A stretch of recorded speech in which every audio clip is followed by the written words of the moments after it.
मी नाना पाटेकर आणि विजयबाबू यांना विनंती करतो की आपण मोस्ट पॉवरफुल ठरलेल्या या दोन राजकीय नेत्यांची Lokmat Maharashtrian of the year 2022 साठीची एक खास मुलाखत घ्यावी. धन्यवाद. मी सर्व अगोदर आपल्या सर्वांना विनंती करतो की स्टेज समोर सर्वांनी बसून घ्यायचं आणि पत्रकार बंधूंना सुद्धा आपण एकदा क्लिक केल्यानंतर आपण सुद्धा बसून जा.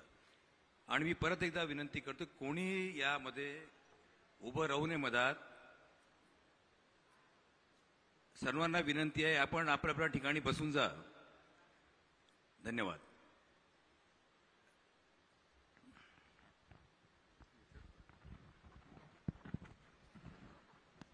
बरी आहे ना तब्येत? छान.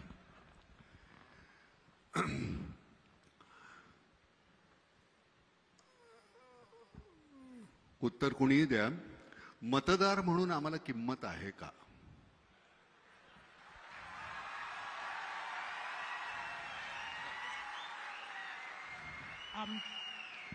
आमची किंमत तुमच्या भरोशावर ठरते. तुमची किंमत कमी झाली तर आमची कशी राहील? नाही, मुळामध्ये हे बोलण्यापुरतं झालं. म्हणजे एकदा मत दिल्यानंतर 5 वर्ष आम्ही खिसगणतीत नसतो का? कारण मला असं वाटतं की आणि एक गैरसमज टाळा. कुठल्याही पद्धतीनं कोणाला काहीतरी अडचणीत पकडणं किंवा टाळ्या मिळवणं त्याच्यासाठी नाही. एक जनसामान्य म्हणून मनामध्ये आलेले प्रश्न आहेत ते की एक कुठेतरी मॅन्डेट आहे तुम्हाला दिलेलं, आम्ही एक मत आहे. माझ्या मनामध्ये असतं काहीतरी एक मतदार म्हणून तुम्ही या गोष्टी कराव्यात. तुम्हाला दोघांना दिलं, उद्धवना तुम्हाला दिलं, शरदरावांना आणि तुम्हाला दिलं, कोणालाही. तर ते तुम्ही जर केलं नाही तर आम्ही काय करायचं तेवढं सांगा. 5 वर्षानंतर आम्ही करायचं ते करूच, पण त्याच्या आधी आम्ही काय करायचं?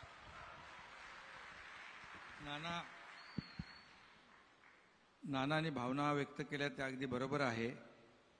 आम्ही जे 3 महिन्यापूर्वी जे केलं ते तुमचा आदर आणि मतदारांचा आदर आम्ही केलेला आहे, जो 2019ला व्हायला पाहिजे होता. कारण तुमचं म्हणणं बरोबर आहे. आम्ही शिवसेना भाजप युती म्हणून लढलो आणि सगळ्यांचं म्हणजे मतदारांनी मॅन्डेट दिलं दोन्ही पक्षांना. आणि भाजपचे 100च्या पेक्षा जास्त आले, आमचे 56 आले. सगळ्या मतदारांनाही वाटलं होतं, तुम्हालाही वाटलं असेल की मॅन्डेट प्रमाणे लोकांच्या मताप्रमाणे सरकार स्थापन होईल. परंतु दुर्दैवाने तसं झालं नाही. पण ते आम्ही केलं 3 महिन्यापूर्वी. रागावू नका. 2.5 वर्ष का लागली त्याला? 2.5 वर्ष मध्ये त्याला योग वेळ सगळं काळ पाहिजे ना. मध्ये कोविड होता. होय, ते निश्चितच. आम्ही जर तिथे काहीतरी करायला गेलो होतो, यांना कोविड असताना असं का करतायत, आम्ही त्याला थोडं सांगत होतो. वेळ म्हणजे समजावून चर्चा चालल्या होत्या. प्रयत्न सुरू होता, पण आम्हाला यश आलं नाही. म्हणून आम्ही मग ते तुमच्या मतांचा आदर 3 महिन्यापूर्वी केलेला आहे. आणि नाना, कोविड होता आणि सरकार फेसबुक लाईव्हवर तर बनवता येत नाही. त्यामुळे जसा कोविड संपला आम्ही एकत्रित आलो आणि फिजिकल सरकार तयार केलं. काय असतं फडणवीस साहेब, एक बार्टर सिस्टीम होती आपल्याकडे. 12 बलुतेदार होते ज्यावेळी, की आम्ही तुम्हाला हे देऊ, मग त्याच्या बदल्यात तुम्ही आम्हाला हे द्या. मतदार म्हणून आम्ही म्हणतो की आम्ही मत देऊ. लग्नपत्रिका छापल्यानंतर कोणतरी दुसरीच लग्नाला मुलगी उभी, नवरा मुलगा दुसरा, आणि मग आम्ही आमचा आहेर वाया जातो. आम्ही आहेर द्यायचा कोणाला? आम्ही कोणाला तरी दिलेला आणि तो कुठल्या तरी कोणाच्या तरी घरामध्ये जातो, त्याचं वाईट वाटतं. त्यामुळे काय आहे, ही बार्टर सिस्टीम खरंच छान होती की आमच्याकडे एक अर्धकुशल कारागीर, मी त्याच्या बदल्यामध्ये त्यांना धान्य दिलं तर आमच्या घरातल्या सगळ्यांची हजामत करायचा वर्षभर. पण ती जी पद्धत होती, तर आता ती जी पद्धत आहे आम्ही मतदार म्हणून आम्ही करत असताना, आणि हे अतिशय मनापासून आतून वाटतं ते सगळं म्हणतोय. आणि खरं सांगतो एकनाथराव, गंमत अशी झालेली आहे राष्ट्रवादी वेगळा पक्ष, काँग्रेस वेगळा पक्ष, मनसे वेगळा पक्ष, समाजवादी वेगळा, बीजेपी वेगळा, सगळे वेगवेगळे पक्ष. त्यावेळी आम्हाला कधी काही वाटलं नाही. शिवसेना वेगळा. शिवसेना ही विभागली गेल्यानंतर आमची घरं पण विभागली गेलेली आहेत. माझे वडील किंवा माझी भावंड किंवा माझी मुलं याच्यामध्ये 2 गट पडलेत. तर ही भांडणं ही तिथपर्यंत गेलेली आहेत. हे तुमच्यापुरतं मर्यादित नाही राहिलेलं, ते हे इतकं असं वाढत गेलंय. त्याचं काय करायचं आम्ही? ती भांडणं तुमच्यातली कदाचित उद्या मिटतील, आमच्या भांडणाचं आम्ही काय करणार? तुम्हाला खरंच नाही. हा मग अगदी तळागाळामध्ये, गावागावामध्ये, छोट्या ह्याच्यामध्ये ही भांडणं सुरू झालेली आहेत. तुमच्याही लक्षात येत असेल ते. आणि ती जी भांडणं आहेत ती आम्ही थांबवायची कशी? उद्या तुम्ही अजून कुठल्याही पद्धतीनं मग त्याला तुम्ही राजकारण हे नाव देणार की आम्ही हे राजकारणामध्ये ही अशी कुटील नीती अमुक. आणि मला फडणवीस तुमच्याबद्दल एक अतिशय महत्त्वाची गोष्ट सांगायची आहे. पहिल्या वेळी तुम्ही ज्यावेळी मुख्यमंत्री झालात त्यावेळी मी तुम्हाला आवर्जून फोन करून सांगायचो की तुमचा जो स्वर आहे भाषण करताना तो इतका नका वरचा लावूया, तुम्ही असं करा. आता तुम्ही पूर्णपणे बदललेले आहात. नाना, त्याचं 100% क्रेडिट तुम्हाला जातं, 100%. आणि मला सगळ्यांना सांगायचं आहे आणि जाहीरपणे सांगायचं आहे की माझ्या प्रत्येक विधानसभेतल्या भाषणानंतर नानांचा रात्री फोन यायचा, अरे बाबा किती जोराने बोलतो, जरा श्वास घेऊन बोल, शांतपणे बोल. मी त्यांना कबूल करायचो की पुढचं भाषण माझं ऐका आणि भाषणाला उभं राहायचो आणि पुन्हा तसाच बोलायचो. पुन्हा नानाचा फोन यायचा. पण ते हळूहळू करून मी बदललं आणि आता मला असं वाटतं पूर्णपणे बदललंय. नाही, त्यामुळे खूप याचं 100% क्रेडिट तुमचं आहे. कुठेही श्वास न घेण्याचा अधिकार फक्त अजित पवारांना आहे. ते ज्यावेळी बोलायला लागतात, म्हणजे मी त्या सिनेमात सुद्धा म्हटलेलं आहे की गाण्यामध्ये लता दीदी आणि बोलण्यामध्ये अजित दादा, हे कुठे श्वास घेतात हे कळत नाही. पण तुम्ही खरंच ते पूर्णपणे बदलून टाकलेलं आहे. बरं, गंमत अशी आहे, तुम्हाला आता माहिती आहे, तुम्ही विदर्भातले आहात. 9 महिन्यामध्ये 1092 आत्महत्या झालेल्या आहेत. म्हणजे तुम्हाला आश्चर्य वाटेल की आपण किती सहजपणे असे बसतो. आपण सहजपणे ती बातमी वाचतो आणि पुढचं पान उलटतो. 9 महिन्यामध्ये 1092. बरं, कालचं, त्याच्या आधीचं सरकार प्रत्येकाने एकमेकांकडे बोटं दाखवायची. मला असं वाटतं ह्याच्याबद्दल अतिशय जाणीवपूर्वक कुठली तरी गोष्ट व्हायला पाहिजे. मुळात आपला शेतीप्रधान देश, त्याला औद्योगिक क्रांती म्हणून तुम्ही नंतर काही ज्या बदलल्या. बरं, आपल्या इथे MIDC सुद्धा होतात त्या अतिशय सुपीक जागेवर. त्या जिथे रेताड जागा आहेत तिथे करा की, तिथं होईल की, म्हणजे त्या जागेचाही उपयोग होईल, तिथलं इन्फ्रास्ट्रक्चर तयार होईल. तर मला असं वाटतं एकनाथराव की हे पारंपरिक शेती करत असताना आम्हाला ती परवडत नाही आहे, हमीभाव नाही आहे. मार्केट सायंटिस्ट की मी कुठलं पीक लावायचं हे मला सांगणारी लोक पाहिजेत. आम्ही अडाणी आहोत, आम्हाला कळत नाही. वर्षानुवर्ष आम्ही तशाच पद्धतीनं जगत आलेलो आहोत. आता आम्हाला ते परवडत नाही म्हटल्यानंतर आम्ही जमिनी विकत चाललोय, नंतर वेठबिगार होतोय. तर ह्या संदर्भामध्ये थोडासा जर का तुम्ही आम्ही नाना, आपण आल्या सरकार आपलं झाल्या आम्ही शेतकऱ्यांचाच पूर्णपणे आत्महत्या कमी नाही झाल्याच, व्हायलाच नको यासाठी मोठ्या प्रमाणावर म्हणजे मोठ्या योजना, काल पण आम्ही परवाच्या कॅबिनेटमध्ये जवळपास 11,000 कोटीची योजना ज्या आहेत त्याला मंजुरी दिली. म्हणजे जवळपास 2 लाख हेक्टर जमीन ओलिताखाली येईल.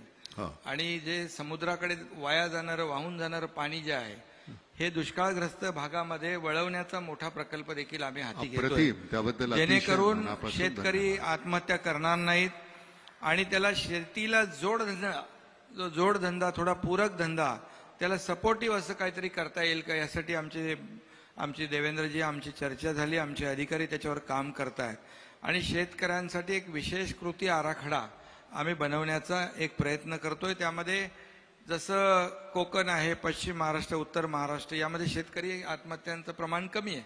मराठवाडा विदर्भामध्ये जे शेतकरी आत्महत्यांचं प्रमाण आहे ते अगदी खाली आलं पाहिजे, किंबहुना करताच कामा नये. एक एक जीव आमच्यासाठी महत्त्वाचा आहे. आणि देवेंद्रजी इकडे बसलेले आहेत, गेले 5 वर्ष अगोदरचे ते मुख्यमंत्री होते. त्यांनी देखील जलयुक्त शिवार योजना मोठी सुरू केली. नंतर ती आदल्या 2.5 वर्षामध्ये बंद करून टाकली. पुन्हा आम्ही आल्या आल्या ती सुरू केलेली आहे. कारण शेवटी जमीन पाण्याखाली ओलिताखाली आणणं याला आम्ही महत्त्व दिलेलं आहे. आणि शेतकऱ्याच्या ज्या काही अडचणी आहेत, मी काय आता बोलणार नाही काही, परंतु आपल्याला दिसेल की शेतकरी आत्महत्या कमी झाली पाहिजे, याला आमच्या सरकारने प्राधान्य दिलेलं आहे. आणि नाना याच्यामध्ये एकच जोड देतो की मुख्यमंत्री मोदयांनी अतिशय करेक्ट सांगितलं. तुम्ही बघा, जिथे सिंचन आहे तिथे आत्महत्या नाही, आणि जिथे सिंचन नाही तिथेच आत्महत्या आहे. आणि म्हणून हा सगळा दुष्काळी पट्टा जो आहे याचा दुष्काळ नष्ट करण्याकरता पहिला प्रयोग आपण जलयुक्त शिवारचा केला. जलयुक्त शिवारमुळे 39 लाख हेक्टर जमीन ही रबीच्या पिकाखाली आली. त्यामुळे त्याला 2 पिकं, या सगळ्या दुष्काळी पट्ट्यात तो 1 पीक घ्यायचा आणि ते पीक नष्ट झालं की त्याच्याजवळ काहीच उरायचं नाही, म्हणजे खायला देखील उरायचं नाही. आणि म्हणून आता जवळजवळ 27 TMC पाणी थांबलं. रबीचं आपलं क्षेत्र 39 लाख हेक्टरनी वाढलं. आणि आमचा संकल्प आहे की एकदा हे वाहून जाणारं पाणी हे जर आपण गोदावरी खोऱ्यामध्ये आणू शकलो, किंवा जे विदर्भातलं वाहून जाणारं पाणी या गोसेखुर्दच्या खालनं ते बुलढाण्यापर्यंत आणू शकलो, तर जवळजवळ सगळा आपला दुष्काळी पट्टा जो आहे हा ओलिताखाली येईल. आणि यासोबत एक अत्यंत महत्त्वाची, आता आम्ही अजून डिसेंट्रलाइज पद्धतीनं हे सोलार करण्याकरता जमिनी मिळत नाही, तर आता आम्ही योजना अशी तयार केली आहे की ज्या योजनेमध्ये जो शेतकरी त्याची जमीन किरायाने देईल, भाड्याने देईल, 2 एकर, 3 एकर, 5 एकर, 1 हेक्टर, त्याला आम्ही साधारणपणे 60,000 ते 75,000 रुपये भाडं देणार आहोत. म्हणजे त्याला आज जेवढं पीक नाही आहे त्यापेक्षा जास्त त्याला जमिनीचं भाडं 30 वर्ष सातत्याने आम्ही देऊ. त्यामुळे त्याचं नुकसान होणार नाही. आणि त्या जमिनीवर सोलर लावून त्या संपूर्ण फिडरवरचे जेवढे शेतकरी आहेत या सगळ्या शेतकऱ्यांना आम्ही 12 तास दिवसा वीज देऊ. एकीकडे विहिरी आपण केलेल्या आहेत, पण वीज नसल्यामुळे त्याचं पीक सुकतं आहे. त्यामुळे ती वीज जर त्याला दिवसा मिळाली तर आत्महत्यांचं प्रमाण निश्चितपणे कमी होईल. निश्चितपणे ह्याला थोडासा वेळ लागेल. तुम्ही 3 वर्ष म्हणताय ते. झरीला आम्ही हा प्रयोग केला होता. लोकांची जमीन भाड्याने घेतली. तुमचं वार्षिक उत्पन्न किती आहे? 30,000. 30,000च्या बदली 60 दिले आणि ती घेतलेली त्यांची जमीन होती. तिथे आम्हाला जे वाटलं ते पीक आम्ही लावलं आणि त्याचं उत्पन्न आल्यानंतर त्यांना अजून वरचे 1.5 लाख रुपये दिले आणि आम्ही शेवग्याच्या शेंगाचंच पीक घेतलं होतं. तर मला असं वाटतं की ह्या सरता शेवटी आम्हाला मर्यादा आहेत नाम फाउंडेशनला, पण तरीसुद्धा तुमच्याबरोबर राहून जर आम्हाला काही करता आलं तर आम्हाला निश्चितपणे आनंद होईल. शिवनदी आता चिपळूणमध्ये यावर्षी अजिबात कुठेही बाजारपेठेत पाणी नाही, कुठंही काही नाही. आपण कोकणामध्ये खूप मोठ्या प्रमाणावर काम करतोय. शिव नदीचं 7 किलोमीटरचं आपण केलं आणि वशिष्ठी नदीचं आहे. आणि महाडला जे आता करतोय, आपले राऊत आता भेटले, मी त्यांच्याशी बोललो, तर हे आपण सरतेशेवटी समन्वयानंच होणार आहे. फक्त एकच आहे की नदीमध्ये जे पाणी सोडतात, जे कारखाने, प्रदूषण होतं, मच्छी मेली, सगळे मासे मेले आणि तरंगत आहेत, त्याच्यापुरतं ते मर्यादित राहू नये. त्यांच्यावर अतिशय कडक कारवाई व्हायला पाहिजे. बरं, सगळ्यात महत्वाची गोष्ट म्हणजे गंमत अशी आहे, अराजक हा शब्द जो आहे, रागावू नका बरं, हे राजकीय जे अराजक आहे त्याच्यानंतर एक सामाजिक अराजक येणं साहजिक आहे. त्याचे पडसाद इथे आमच्याकडे उमटणार. ते उमटल्यानंतर मग कोणी लाठ्या काठ्या बंदुका हातात घेतला तर करायचं काय? मग राजकीय अराजक तुम्ही थांबवलं तर आमचं सामाजिक अराजक थांबेल की नाही? याला मी वेगळं राजकीय अराजकच म्हणे. भाऊ आमचा तोरसेकर बरोबर मी परवा बोलत होतो, भाऊ माझा, आम्ही कॉलेजमध्ये एकत्र होतो. तर ही जी गोष्ट तिथे बोलत असताना तो म्हणला की नाना दोघं एकमेकांना पूरक आहेत, तुम्ही एकमेकांना पूरक आहेत. जसा जोडधंदा तुम्ही आता शेतकऱ्यांचा म्हणाला ते त्यांना एक पूरक असा एक धंदा पाहिजे, तसे तुम्ही दोघं एकमेकांना फार पूरक आहेत. एक अतिशय छान धोरणी आहे तुमचा. तुम्हाला खरं सांगतो, हा माणूस जो आहे हा इतकं मुद्देसूद बोलता तुम्ही. बरं, तिथं चंचू प्रवेश सुद्धा करता येत नाही की काहीतरी खोट काढता येईल का? इतकं छान सुंदर असं छान बोलू शकता तुम्ही, म्हणजे त्याच्याबद्दल वाद नाही. खरं सांगतो, भावनेचा लवलेश नसतो तिथं. 1.5% भावना आणि 98.5% तुमचं अगदी असं विशद केलेलं असतं. त्याच्या विरुद्ध हा माणूस आहे.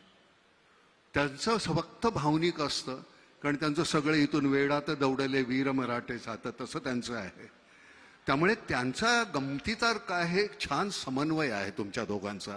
त्याच्यातून आम्ही, म्हणजे मला कुठलंही सरकार असेल, मला सगळेच चांगले दिसतात. त्याचं कारण वाईटामध्ये चांगलं शोधायची सवय आहे. पण तुमच्याकडनं खरंच काहीतरी छान काहीतरी अपेक्षा आहे आम्हाला सगळ्यांना. काहीतरी सगळंच चांगलं मिळेल आणि त्याची खात्री आहे, नुसती अपेक्षा नाही आहे. एका जिल्ह्यापुरता एक कलेक्टर पुरतो का? मुंबईमध्ये आपले 2 आहेत, पण मुंबईत जिल्हे 2 आहेत का? अच्छा, हां. आमच्या कृषी पंडित तुमचे जे आहेत ते कुठे दिसत नाही. तो आमच्या शेतकऱ्यांना, आमच्या पारंपरिक गोष्टी करत असताना आपल्या इतकी शेतकी विद्यापीठं आहेत, पण आमचे कृषी पंडित आमच्या शेतकऱ्यांना मार्गदर्शन करताना कधी कुठे दिसत नाहीत. तर त्याच्याबद्दल जर काही तुम्हाला करता आलं तर त्या संदर्भात तुम्ही करावं. फक्त एकच आहे की मला गंमत आहे की आम्ही चव्हाट्यावर सुद्धा कधी इतकी शिवराळ भाषा वापरली नाही. इतकं छान शिवराळ पद्धतीनं ऐकायला मिळतं ना हल्ली, मला इतकं बरं वाटतं. वा वा वा वा, आपल्यापेक्षा काय हे काही फारसं काही वेगळं नाही आहे. किती शिवराळ भाषा. म्हणजे एक तुम्ही, मला असं वाटतं की मी ज्यावेळी बोलतो त्यावेळी माझा शब्दप्रयोग जे आहेत, मी कुठल्या शब्दाचं नियोजन करतो त्याच्यात माझी संस्कृती दिसते, संस्कार दिसतात. तर ते वापरत असताना गलिच्छातला गलिच्छ शब्द मी किती वापरू शकतो, तर त्याची एक परिसीमा असते. ती तेवढी आपल्याला सांभाळायला हवी. ती नाही सांभाळली तर आम्ही आमच्या नवीन मुलांसमोर, शाळेतल्या कॉलेजमधल्या मुलांसमोर कुठले आदर्श ठेवणार आहोत? त्याच्यावर काही तुम्ही नियम, नीती नियम काही आहेत आम्ही तर, माझ्याकडून तर तुम्हाला कधी ऐकायला आलं नसेल. मला ते बोलताच येत नाही पातळी सोडून. नाही नाही, तुमच्याबद्दल नाही, मी एकूणच बोलतोय. मी एकूणच म्हणतोय फडणवीस साहेब की त्याला एक साधनशुद्धता. आम्ही रस्त्यावर एखादी गोष्ट चुकीची केली की तुम्ही आम्हाला शिक्षा घडवता, सिग्नल तोडला, अमुक केलं, तमुक केलं. तुम्ही काय केलं तर आम्ही तुमच्याबद्दल काय करायचं? अनपार्लमेंटरी शब्दाचा उपयोग ज्यावेळी तुम्ही करता त्यावेळी तुम्हाला, आता तुमच्या मिसेस जाताना म्हणली चांगलं खोदा त्यांना, म्हटलं तुम्ही करताय ते कमी आहे का? आत्ता त्या मला जाताना म्हणाल्या. पण मी तर खरं सांगतो की हे तुम्ही ज्यावेळी चुकीचं बोलता आम्हाला नाही का वाईट वाटत? आम्हाला नाही का त्याचा त्रास होत की आम्ही कुणाच्या हातामध्ये सत्ता दिलेली आहे हे आमच्यावर राहत? बरं, सत्ता म्हणजे तुम्ही लोकसेवक आहात हो, तुम्ही राज्यकर्ते नाही आहात. आम्ही तुम्हाला निवडून दिले कारण आम्हाला आमच्यामध्ये तेवढी पात्रता नाही आहे, आम्ही नाही करू शकत. हा कारभार आम्ही तुम्हीच चालवा आमच्यासाठी, आणि तो आमच्यासाठी चालवत राहा. एकनाथराव, तुम्ही नुसती म्हणाल होत्या, बोला. नाही, अगोदर तुम्ही जे म्हणालात ना ते 2.5 वर्षाच्या पूर्वी आपल्याला जाणवलं असेल, पण आम्ही 3 महिन्यानंतर, आम्ही राज्यकर्ते नाही, शासन प्रमुख नाही, आम्ही या राज्यातल्या जनतेचे सेवक म्हणून काम करणार आहोत. सेवक म्हणून नाही, त्याची खात्री आहे. म्हणूनच हे इतकं मी सहजपणे बोलतोय. गंमत काय पण माहितीये का? जनतेमध्ये आम्ही जेव्हा जातो तेही काही लोकांना पटत नाही, रुचत नाही. त्याला काय करायचं? नाही, गंमत काय झाली माहितीये का? त्या दिवशी फडणवीस साहेब, आम्ही एक असे सहज कुठेतरी गोष्टी ऐकत असताना एक गोष्ट छान ऐकली बरं का. आपल्या इथे ती पद्धत नाहीये, पण परदेशी राजा राणी गेले होते, फिशिंगसाठी निघाले. आपल्याकडे ती पद्धत नाहीये. आणि फिशिंगला निघाले असताना रस्त्यामध्ये एक गाढवावर बसून एक कोळी चालला होता, खांद्यावर गळ होता. राजाने विचारलं, काय रे, मच्छी पकडायला का? तो म्हणला, नाही महाराज, आज मच्छी पकडायला जाणार नाहीये, वादळ आहे, खूप मोठा पाऊस येणार आहे. म्हटलं मूर्ख माणसा, मी माझ्याकडे खूप पगार देऊन हवामान तज्ज्ञ ठेवलेला आहे. त्यांनी सांगितलं तुम्ही जा खुशाल, काही होणार नाही. राजा पुढे गेला, खूप वादळ झालं, पाऊस आला, त्रेधा तिरपीट झाली. राजा दरबारात गेला, प्रधानाला सांगितलं त्या माणसाला आणा बघू, हवामान तज्ज्ञाला त्या लाथ घालून हाकलून लावा आणि त्या कोळ्याला बोलवा आणि त्याला अपॉइंट करा. कोळी आला, तो म्हणला महाराज मला यातलं काही कळत नाही हो. तर म्हणलं मग त्या दिवशी कसं सांगितलंस पाऊस येणार वादळ होणार? तर म्हणला माझ्या गाढवानं कान खाली टाकले की मला कळतं पाऊस येणार आणि वादळ होणार. तर म्हणलं मग ठीक आहे, गाढवाला अपॉइंट करा. म्हणजे राजेशाही गेली, लोकशाही आली, पण ती अपॉइंट करण्याची पद्धत काही गेलेली नाही अजून. तर ही जी गंमत आहे, अरविंद इनामदार आमचे जे कमिशनर होते, त्यांची एक पद्धत होती बोलण्याची. या देवा, कसं काय देवा, काय काय आणू का तुम्हाला, काय देवा. त्यांच्याशी बोलताना एक दिवस ते म्हणाले, ना मला काही कळत नाही, आमच्या पोलीस खात्यातल्या लोकांना, काही मंडळी ना, सगळ्यांना नाही, पण ते का पैसे खावेसे वाटतात. अहो आम्हाला जेवढा पगार मिळतो का नाही तो खर्च होत नाही हो. त्या माणसाची म्हणजे शेवटपर्यंत अरविंद इनामदारांच्या घरी ब्लॅक अँड व्हाईट टीव्ही होता. अरविंद इनामदार गेले तेव्हा सुद्धा.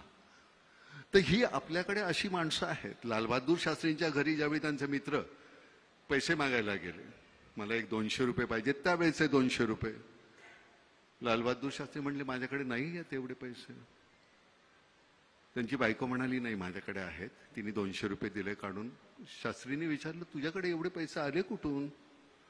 ती म्हणली नाही, दर तुम्ही पगारातून देताना त्यातले 5-10 रुपये मी वाचवते. त्यांनी गव्हर्नमेंटला पत्र लिहिलं की मला ह्याच्या पुढे माझा 10 रुपये पगार कमी करा. यशवंतराव चव्हाण गेले त्यावेळी त्यांच्या खात्यावर 25,000 रुपये नव्हते. आपल्या मंत्र्यांच्या म्हणजे साधा आपला नगरसेवक आज निवडून आला की पुढच्या वर्षी तो कोट्याधीश असतो. त्याची चौकशी का नाही होत? म्हणजे मला कळतं की हा भ्रष्ट आहे, पण तुमच्या का नाही लक्षात येत? त्याच्यावर कारवाई व्हायला पाहिजे की नाही एकनाथराव? म्हणजे तुम्ही आमची मी 100 रुपये आल्यानंतर 30 रुपये इन्कम टॅक्स भरतोच, 18 रुपये तुम्ही अजून जीएसटी घेता. हे सगळं आम्ही केल्यानंतर सुद्धा आमच्या चौकशा होतात, तुमच्या का नाही होत?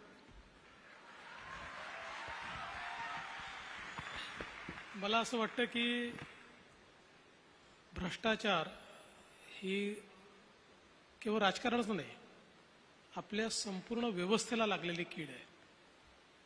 आणि दुर्दैवाने ही संपवायची असेल तर खूप सामूहिक प्रयत्न करावे लागतील.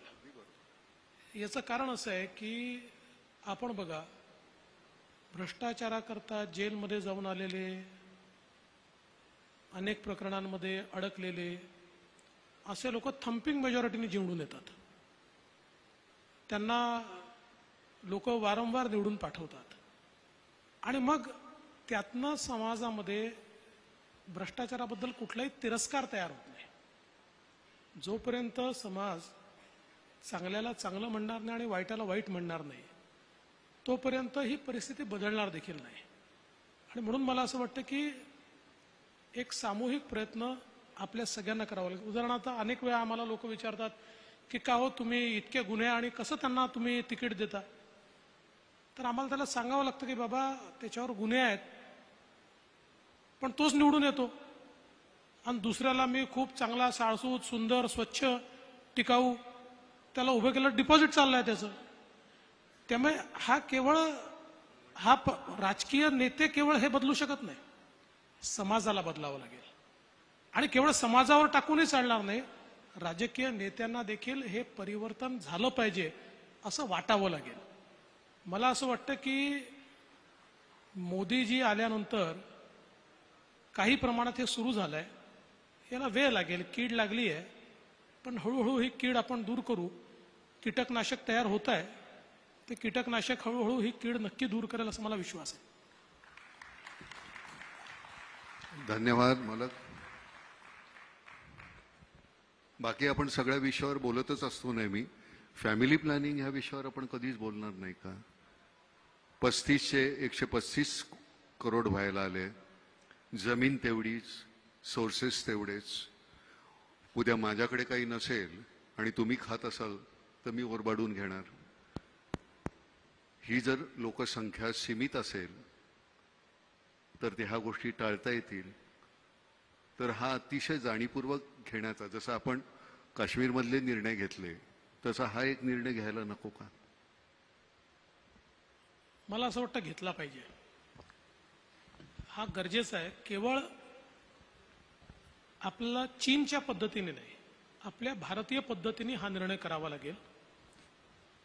आपण काही प्रमाणात लोकांना जास्त मुलं होणं हे इन्सेंटिव्हाइज केलं आहे, पण त्यापेक्षा अधिक करावं लागेल. याचं कारण ज्या वेगानं लोकसंख्या वाढते आणि विशेषतः जे लोक लोकसंख्येवर कंट्रोल ठेवत आहेत ते हळूहळू मूर्ख ठरतील, कारण ते त्यांची संख्या कमी होत जाईल आणि मग लोकशाहीमध्ये कमी संख्येवाल्याला कोणी विचारत नाही. आणि म्हणून कुठेतरी ही सक्ती आणावीच लागेल. लोकसंख्या नियंत्रित करण्याकरता सगळ्यांना सक्ती ही करावीच लागेल. ती करत असताना एवढंच भान आपल्याला ठेवावं लागेल की लोकसंख्येची जी रचना आहे ती रचना देखील, म्हणजे ज्याला आपण आपली डेमोग्राफी म्हणतो, ही चेंज होणार नाही, ही एकतर्फी होणार नाही. जे चीनला आज जो प्रश्न निर्माण झाला की चीननी पहिल्यांदा वन और नन अशा प्रकारची पॉलिसी आणली, त्या पॉलिसीमुळे आज चीनने प्रगती खूप केली आहे, पण त्याच्यासमोर प्रश्न असा आहे की आता त्यांच्याकडे याच्या पुढे वर्किंग क्लास नाही आहे. आता अवलंबून असलेले लोक अधिक आहेत आणि त्यांच्याकरता जे काम करू शकतील असे लोक कमी आहेत. त्यांच्या लोकसंख्येची जी रचना आहे त्या रचनेमध्ये आता एक अशा प्रकारचं स्थित्यंतर आलं आहे.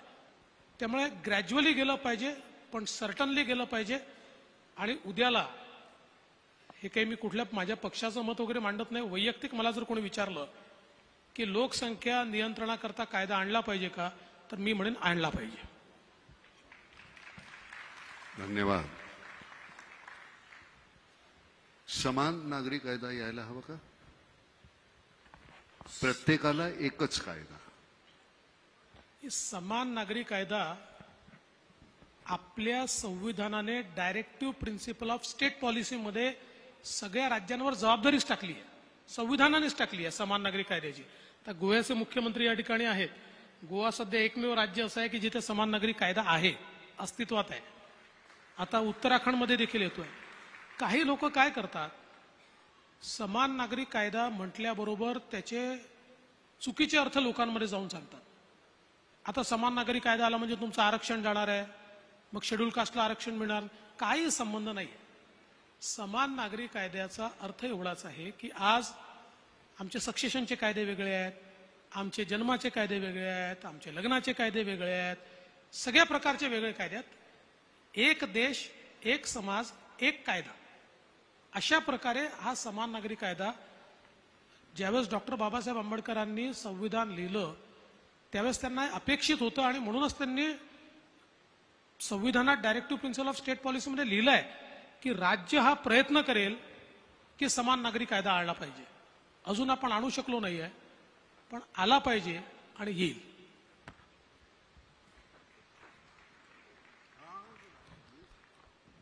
तुम्ही बोलत नाही म्हणून मी बोलत राहिलो. असं आहे का? मी मधात बोलत नाही. होय का? माझा पहिला प्रश्न माननीय मुख्यमंत्री शिंदे साहेबांना आहे. शिंदे साहेब, पवार साहेब, काँग्रेस, उद्धव ठाकरे साहेब मैदानात असताना आपण हा नवीन इतिहास कसा रचलेला जरा लोकांना सांगा. आता 3 महिन्यापूर्वी तो इतिहास घडलेला आहे. खरं म्हणजे मगाशी नाना म्हणाले की बोलता बोलता माझ्याबद्दल ते काय वेडात मराठे वीर दौडले सात काय. खरं म्हणजे जेव्हा अगदी पाणी डोक्यावरून जातं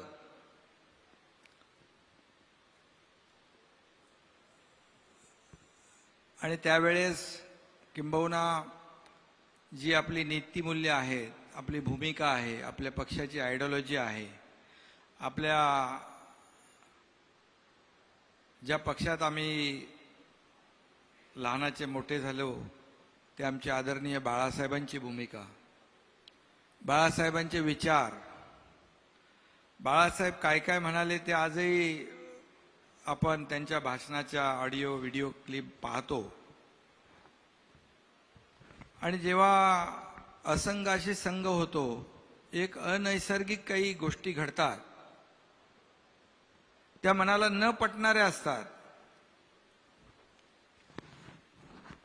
आणि मग त्यावेळेस तुम्ही म्हणालात हे कसं केलं. मी तसं बघायला गेलो तर एक छोटा कार्यकर्ता आहे आणि समोर फार मोठी ताकद, शक्ती, यंत्रणा सगळंच होतं. आणि कुणालाही असं जेव्हा आम्ही जे काय ते ऑपरेशन म्हणू का काही ते मिशन असेल त्याची सुरुवात जेव्हा आम्ही केली त्यावेळेस कुणालाही वाटलं नाही की यांची नैया पार होईल, नैया बुडेलच असं वाटलं होतं आमची. कारण एकीकडे सगळंच होतं आणि मलाही वाटलं नाही की याच्यामध्ये काय होईल काय माहीत नाही. परंतु माझ्याबरोबर जे माझे सहकारी आमदार होते त्यांना दररोजचा जो काही त्रास होत होता, त्यांच्या मतदारसंघामध्ये असेल, अधिकारी असतील, त्यांच्या मतदारसंघात मतदारांना त्यांनी शब्द दिलेला ती कामं असतील, हे सगळं जेव्हा असह्य होऊ लागलं, आघाडीतले जेव्हा नेते त्यांच्या मतदारसंघामध्ये नारळ फोडू लागले, निवडून आलेला आमदार आमचा आणि पराभूत झालेला आमदार त्यांचा, तिथे त्यांना जाऊन मदत करणे, उद्घाटन करणे, भूमिपूजन करणे, पुढचा आमदार राष्ट्रवादीचाच, पुढचा आमदार काँग्रेसचाच जाहीरपणे सांगणे, ह्या सगळ्या गोष्टी जेव्हा घडू लागल्या त्यावेळेस आमदारांनी मला वारंवार ते सांगत होते. आता काही आमदार सांगतात की मी, काही म्हणतात की एकनाथ शिंदे घेऊन गेला, पण इकडे उलट झालेलं आहे. त्याला माझ्या बाजूला बसलेले देवेंद्रजी साक्षीदार आहेत. आणि जेव्हा असह्य झालं, पुढचं जेव्हा त्यांचं राजकीय जे काही करिअर आहे तेच त्यांचं धोक्यात आलं. आणि काही गोष्टी ज्या आहेत सहन करण्याची एक मर्यादा असते, तो तिथपर्यंत माणूस मर्यादेत सहन करू शकतो. वारंवार देखील आम्हाला काय असं काय जे आम्ही केलं त्याचं काय आम्हाला खूप आनंद आणि खूप आनंदाच्या उकळ्या फुटल्यात नाना असं नाही आहे. ज्या पक्षामध्ये आम्ही इतके वर्ष काम केलं, जे रक्ताचं म्हणजे रक्त आटवलं, घाम गाळला, आयुष्यभर फक्त पक्ष एके पक्ष, नेता एके नेता, आणि कधी कुठेही घरादाराचा त्याची पर्वा केली नाही. घरातून निघाल्यानंतर पुन्हा घरी येऊ की याची शाश्वती नसायची. आणि अशा परिस्थितीमध्ये आमच्या कुटुंबाने देखील खूप सॅक्रिफाईस केलं प्रत्येकाच्याच. आणि हे सगळं करत असताना जेव्हा असं कुठेतरी चुकीचं जेव्हा घडू लागलं, लोकशाहीमध्ये पक्षचे प्रमुख असतात, त्यांना अधिकार असतात, परंतु ते पक्ष मोठा करण्याचे अधिकार असतात. आपल्या सोबत असलेल्या सहकाऱ्यांना विश्वासात घेऊन निर्णय घेण्याचे अधिकार असतात. परंतु एखाद्या वेळेस पक्षाचं अहित होतंय, पक्षाचं नुकसान होतंय, आणि जेव्हा त्यावेळेस पक्ष वाचवण्यासाठी, पक्षाचं नुकसान वाचवण्यासाठी जेव्हा एखादं सजेशन, एखादी सूचना आणि एखादी विनंती केली तर त्याच्यामध्ये चूक काहीच नाही. आणि अशा 5 वेळा मी विनंत्या केल्या की करेक्शन झालं पाहिजे, दुरुस्ती झाली पाहिजे, लोकांचा जो काय 2019ला जी आपण चूक केली आहे ती सुधारली पाहिजे. संधी अनेक वेळा आल्या होत्या, परंतु दुर्दैवाने ते केलं गेलं नाही. त्याच्या खोलात मी आज जात नाही, कारण त्या गोष्टी मला आणि त्यांनाच माहीत होत्या. आणि मग शेवटी ठरवलं, मग आता एकनाथ शिंदे हा कार्यकर्ता बाळासाहेबांचा आहे, आनंद दिघे साहेबांच्या सोबत मी काम केलेलं आहे. काय होईल माहित नाही मला, पण आता लढायचं. लढून काय होईल ते होऊ दे, लढून शहीद झालो तरी चालेल, पण लढाई लढायची असा निर्णय घेतला आणि हे मोठं काम आम्ही केलेलं आहे. म्हणजे बाजूला होताना देवेंद्र फडणवीसांशी बोलणं झालं होतं का काही? हा, आम्ही संपर्कात होतो ना. हा, संपर्कामध्ये होतो. हा. कारण शेवटी आमचा संपर्क आजचा नाही ना. नाही 5 वर्षापूर्वीपासून 5 वर्षाचं सरकार जे होतं आधी आम्ही शिंदे सोबत साहब, काम केलेलं आहे. शिंदे साहब, आप देवेंद्र फडणवीस जी को कितने साल से जानते हैं? बहुत सालों से जानते हो. जब भी वो विधायक थे, मैं भी विधायक था, वो अपोजिशन में हम लोग साथ ही में काम किया है, और बाद में हम लोग सरकार में आए तो मैं उनके साथ मंत्री के नहीं, मैंने ये सवाल इसलिए पूछा आपसे कि देवेंद्र जी ने, मतलब देवेंद्र जी किसी को समझ में नहीं आता, उनके पेट में क्या है, वो क्या करना चाहते हैं, उनके चेहरे पे भी पता नहीं चलता. हे शरदरावांबद्दल बोलायचं लोक पूर्वी. नहीं, आपका अनुमान गलत है. आता शरदराव जे आहेत, शरदराव जे आहेत, आता नानांनी बरोबर सांगितलं. तर जे मोठमोठाले इथे राज्यकर्ते आहेत, विशेष रूप से जैसा इन्होंने शरदराव जी का नाम लिया, शरदराव जी है, कांग्रेस है, शिवसेना है, इनको समझ में भी नहीं आया कि कब ये चले गए करके. देखो, इसमें क्या विश्वास की बात है, और मैं एक बार किसको विश्वास दिलाता हूं वो पूरा करता हूं. कमिटमेंट एक बार मैंने करने के बाद, कमिटमेंट मैं जब कमिटमेंट करता हूं तो मैं खुद की भी नहीं सुनता हूं. तो इस पे से एक सवाल मेरे दिमाग में ये आया कि कमिटमेंट की जो बात कही आपने, मुंबई ये देश की आर्थिक राजधानी है, देश विदेश के लोग यहां पर आते हैं, लेकिन इस शहर की व्यवस्था ऐसी है कि यहां के रास्ते अगर आप ढूंढने जाओगे तो बिना खड्डे का एक भी रास्ता नहीं मिलेगा. तो मैं ये जानना चाहता कि इस खड्डे में कौन सी पार्टी खत्म होंगी और कौन सी पार्टी जिंदे रहेगी. नहीं, इसके आपने जो सवाल पूछा है बहुत ही बराबर सवाल पूछा है, क्योंकि पिछले कई सालों से ये मुंबई के खड्डे जो है लोगों को तकलीफ दे रही है. आप भी बहुत छापते हो वो खड्डे, 3000 खड्डे हैं, फिर 1000 खड्डे दुरुस्त हो गए, मीडिया भी दिखाती है सब. लेकिन मैं आपको कहूंगा, जब हमारी सरकार बन गई, पहले मैंने क्या काम किया, मैंने कमिश्नर चहल को बुलाया. मैं बोले, भाई कितने किलोमीटर रोड है? बोले 1900 किलोमीटर रोड है. तो बोले ये क्यों खड्डे हो रहे, पैसे नहीं क्या? बोले है पैसे. तो बोले इसको कंक्रीट के क्यों नहीं करते हो?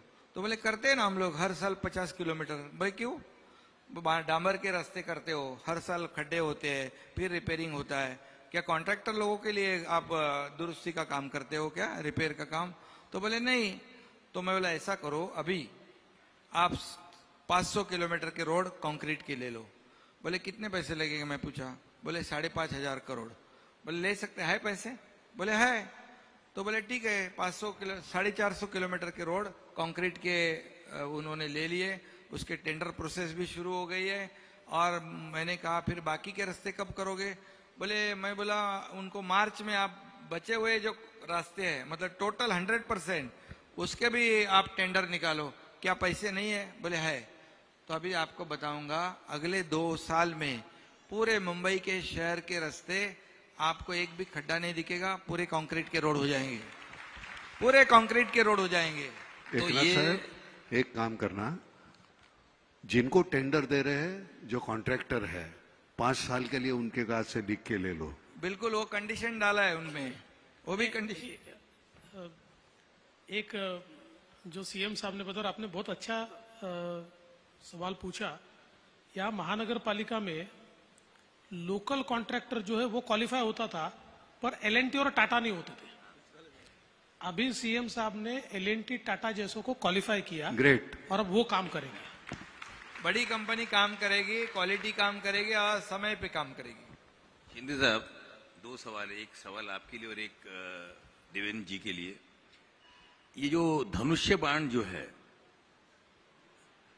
ये कहाँ रहेगा? म्हणजे हा जे आपलं धनुष्य बाण ते कुठे राहील? धनुष्यबाण देखिए, मेरिट से हमारे को कोई किसी को कई बार किसी को बोलने की भी जरूरत नहीं है।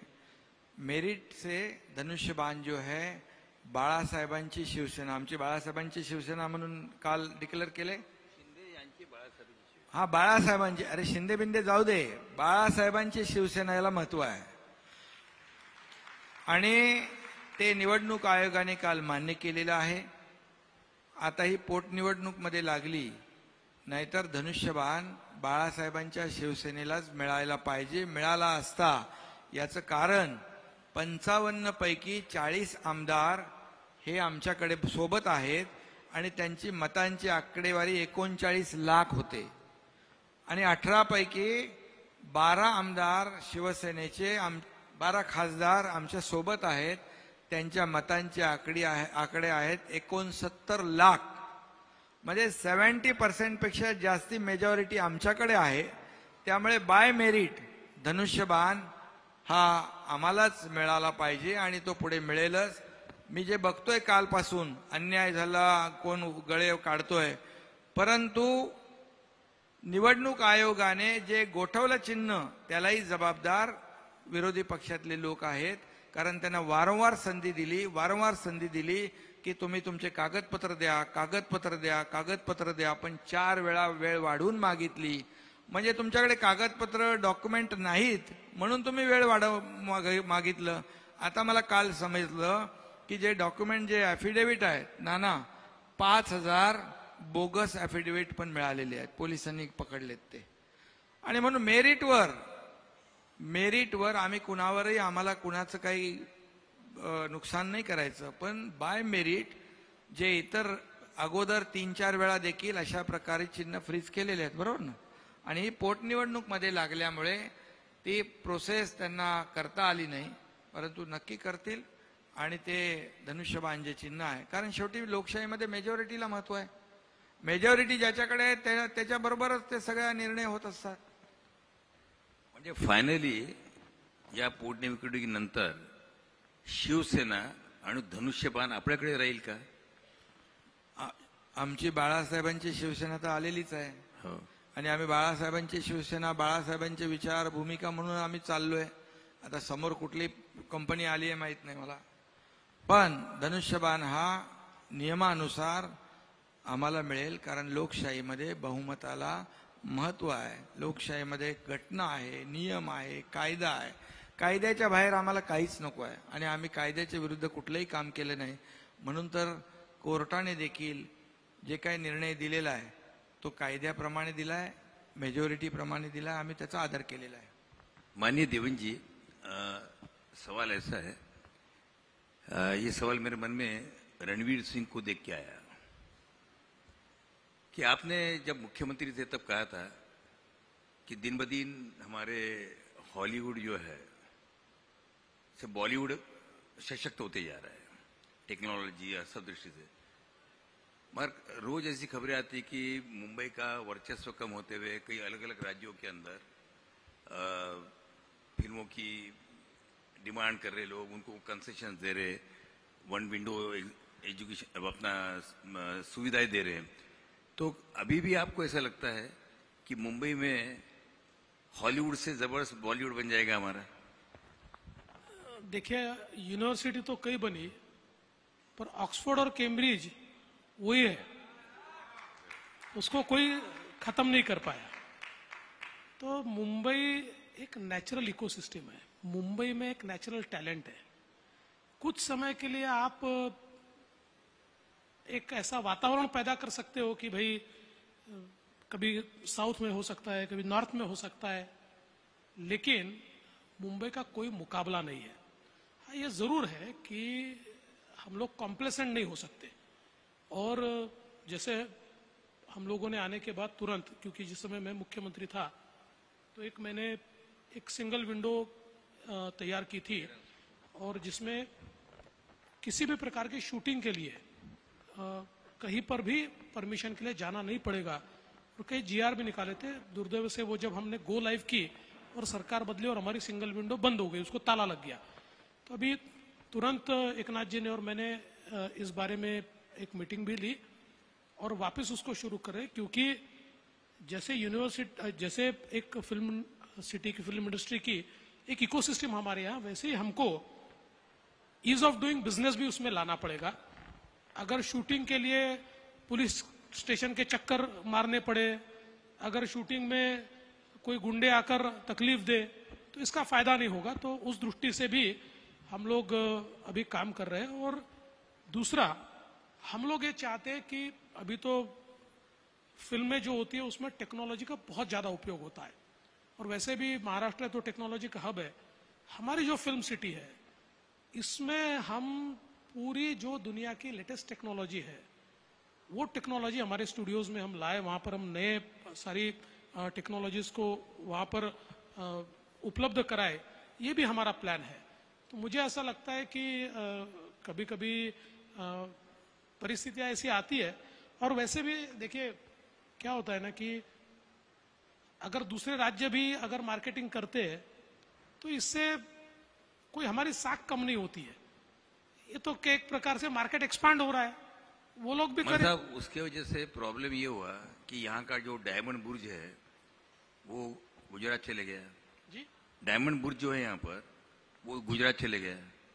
उसके बाद में अभी इंडस्ट्री जो है यहाँ की काफी, जो महाराष्ट्र किया आने वाली थी यहाँ किया नहीं आई और कहीं चलेगी मोटर की। उसके बाद में अभी हाल ही के अंदर जिसको लेके काफी अखबारों में आ रहा है, तो अगर एक के बाद अगर सारी इंडस्ट्री चली जाती रहेगी तो उससे कैसा होगा? आप दोनों मिलके क्या सोच रहे हो उसको रोकने के लिए? पहली बात तो वापिस आपको कहना चाहता हूं कि विथ ऑल ड्यू रिस्पेक्ट, जरूर सूरत में डायमंड बुर्ज तैयार हुआ, पर आप मुंबई के किसी भी डायमंड के व्यापारी को पूछिए, डायमंड इंडस्ट्री वाले यहाँ बैठे हुए हैं, वो कहते हैं हमारी अगली पीढ़ी वहां जाने को तैयार नहीं, सबको मुंबई में ही रहना है और मुंबई में ही हमको व्यापार करना है। तो ये देखिए क्या होता है कि रहेंगे यहाँ पर। नहीं, व्यापार भी यही है, कहीं नहीं जाएगा। आज भी सबसे ज्यादा एक्सपोर्ट भारत डायमंड बुर्ज अपने बाजू में ही है, वहीं से देश का सबसे बड़ा एक्सपोर्ट हम करते हैं, वहीं से करते हैं। और मैं कहता हूं देखिए ये इंडस्ट्री इधर चली गई उधर चली गई, मैं आपको आंकड़ों के साथ बताता हूं। 2014 से लेकर 2019 तक महाराष्ट्र एफडीआई में नंबर 1 रहा, इन्वेस्टमेंट में नंबर 1 रहा। नंबर 1 यानी कितना? तो 2 साल ऐसे है कि जिन 2 सालों में महाराष्ट्र के बाद के जो 4 स्टेट है, गुजरात, दिल्ली, कर्नाटक और तमिलनाडु, जो 4 इंडस्ट्रियल स्टेट माने जाते हैं, ये चारों की मिलकर जितनी इन्वेस्टमेंट है उससे ज्यादा इन्वेस्टमेंट महाराष्ट्र की है। तो इसलिए एक आधा चले जाने से कोई फर्क नहीं पड़ता। और मैं आज ये बता रहा हूं, अगर कोई चला गया है तो उससे बड़ा एकनाथ शिंदे और देवेंद्र फडणवीस लाकर दिखाएंगे। बहुत बहुत धन्यवाद। आपण थांबूया नाही का?